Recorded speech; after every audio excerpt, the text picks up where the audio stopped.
Hey guys, welcome back to the channel. Fabrizio Romano here, as always, to keep you posted on the transfer market. Today, guys, several things to discuss. We will go from Manchester United to Arsenal and Real Madrid to Chelsea and Barcelona. And so let's jump into it.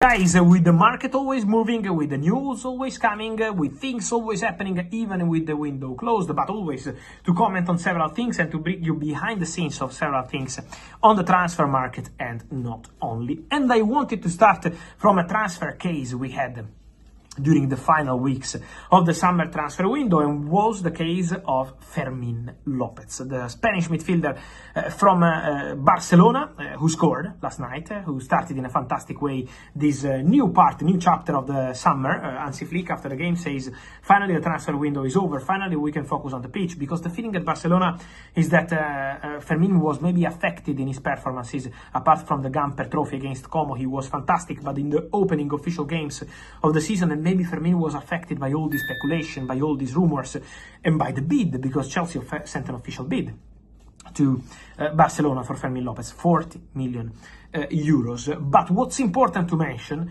on Chelsea and on Fermin Lopez is that right after the end of the transfer window, the feeling around the player started to be completely different.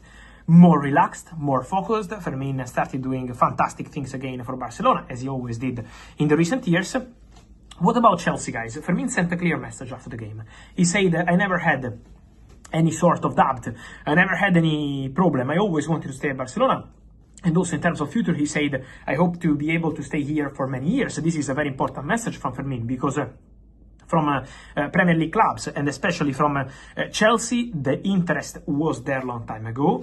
Is there, because they sent a bid for 40 million euros a few weeks ago, and will be there. I can guarantee to you that Chelsea will keep tracking Fermin Lopez, that Chelsea will keep a close eye to Fermin Lopez, that Chelsea don't send a bid of 40 million euros out of nowhere just to send the bid. If Chelsea did that, it's because they also want to send a message to the player, showing their concrete interest in him for the future. But now, the future for Fermin Lopez is called Barcelona. Fermin is very happy at Barca. Let me say also that Barca were never going to accept 40 million euros as a transfer fee for Fermin Lopez. So eventually, if Fermin wanted to go to Chelsea from Barcelona, it had to be a way higher fee. So that is the message coming from Barca. But it's also very clear that Fermin wanted to stay, and Fermin see his future at Barcelona. So at the moment, nothing else into it. I just wanted to add to you that Chelsea will keep tracking the situation of the player, because if in the future, in 1 year, in 2 years, in 3 years, any moment Fermin might be available on the market or might decide to leave Barcelona, I think that Chelsea will be there, because they really like the player, they really appreciate the player,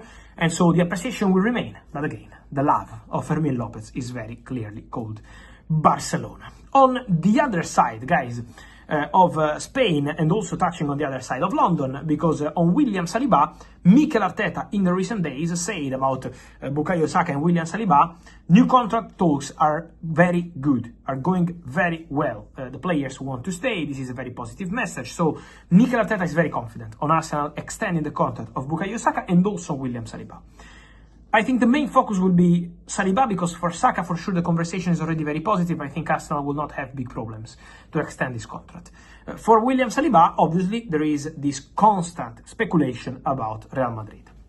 Well, what I'm told is that Arsenal have improved recently, is not today or yesterday, but let's say in the recent weeks, their proposal to William Saliba.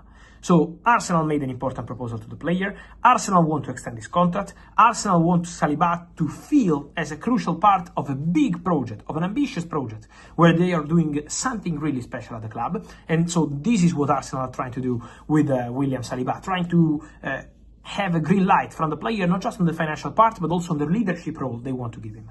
So Arsenal are trying their absolute best to get it done, and to get it done as soon as possible, because Arsenal hope not to enter into 2026 with William Saliba having 1 year left on his contract. So this is the hope from Arsenal. This is the crucial point of this story. So Real Madrid, what about Real Madrid? Many of you ask me about that. Real Madrid for sure have William Saliba on their list. Real Madrid consider William Saliba, I always tell you this, and I maintain this, the Jude Bellingham of the defenders, something special for present and future. But obviously, Real Madrid at the moment can't do anything because the ball is in Arsenal court. Arsenal are talking about new contract. Arsenal improved their proposal to William Saliba, and so Arsenal are doing their very best to keep their defender. We have to wait and see what happens. For sure, Real Madrid will keep a close eye to the situation because it's very clear. Or Saliba extend his contract at Arsenal, or Real Madrid will be very attentive to the situation. So this is the story. But Arsenal have their match point. Arsenal are negotiating with Saliba, and Arsenal improved their proposal. So they are on it. We also need Manchester United. We spoke today about the manager situation with Ruben Amorim. But also, guys, in the upcoming months for Manchester United is going to be decision time on some players. And this is going to be a part of the conversation. There will be a decision to make on Manuel Ugarte. I can reveal to you that on Manuel Ugarte, there was a possibility of exit this summer because, for example, Italian clubs were interested in Ugarte, but Manchester United decided to close doors to an eventual loan move, so this is why nothing happened. For Manuel Ugarte, we have to see if some club will arrive with a permanent deal proposal in 2026, because this might change the situation. At the moment, Ugarte started the Manchester derby, has the confidence of Ruben Amorim, for sure, is working very hard and super hard, but there is interest from Italy, and so that could be a case to follow in the upcoming months. Then we have to see what Manchester United will decide to do also with Harry Maguire. With his contract expiring, Maguire would love to stay at Man United to extend his contract, and Manchester United are considering that. So a new contract is a possibility for Harry Maguire, but it's something to decide and to discuss soon in the upcoming weeks and months. So Harry Maguire is going to be another topic for Manchester United to decide on the future of the players. And then there is Kobbie Mainoo. Kobbie Mainoo again on the bench against Manchester City. You can imagine the feeling, guys. I think on Kobbie Mainoo, you don't need to be a journalist or whoever to understand the situation. Kobbie wants to play. Kobbie wants to have regular football. Kobbie wants to develop. And this is why Kobbie wanted to go on loan. Man United decided to say no. Ruben Amorim decided to say no. The co-owner, Sir Jim Ratcliffe, decided to say no. So Man United closed doors to that possibility. But this didn't close the feeling of Kobbie Mainoo. Kobbie Mainoo wants to play. Kobbie Mainoo wants to be an important player. Then again, on loan, because he doesn't want to leave Man United on a permanent transfer.